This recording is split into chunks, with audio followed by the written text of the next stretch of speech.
Simplify, इसमें हमें just simplify करना है क्वेश्चंस को। तो हमें कोई कंडीशन इम्पोज नहीं की गई कि किस तरह करना है और किस तरह नहीं करना।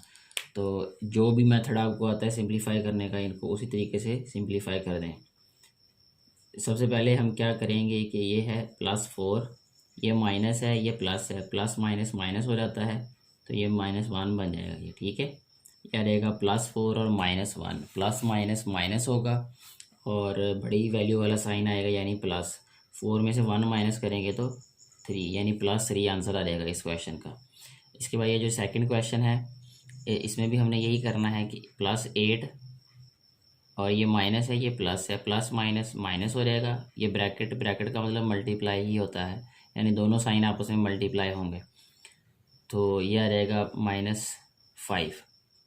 अब ये प्लस है, ये माइनस है, प्लस और माइनस माइनस हो जाता है, लेकिन बड़ी वैल्यू वाला साइन राइट करना होता है, तो यहाँ प्लस आ जाएगा। 8 में से 5 माइनस करें तो 3, इसका आंसर भी +3 आ जाएगा।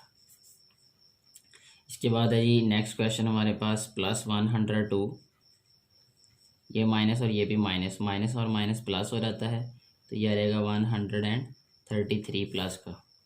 नेक्स्ट स्टेप में प्लस और प्लस प्लस होता है और बड़ी वैल्यू वाला ही साइन आना है। अब जब इनको ऐड करेंगे तो ये आ जाएगा 3 + 2 5, 3 + 0 3, 1 + 1 2, यानी 235। ये आंसर है इस क्वेश्चन का।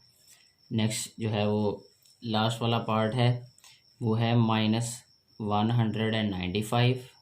ये माइनस और माइनस ये आ जाएगा प्लस और ये आ जाएगा 165।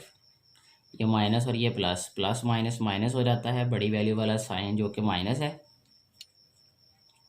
तो इनको सब्ट्रैक्ट करेंगे 195 में से 165 को, तो 5 में से 5 माइनस किया 0, 9 में से 6 माइनस किया 3 आ जाएगा, 1 में से 1 माइनस करेंगे तो 0 आ जाएगा। तो -30 जो है वो आंसर होगा इस क्वेश्चन का। इसके अलावा और जितने भी पार्ट्स हैं इस क्वेश्चन के या इस तरह के, वो ऐसे ही सॉल्व होने हो।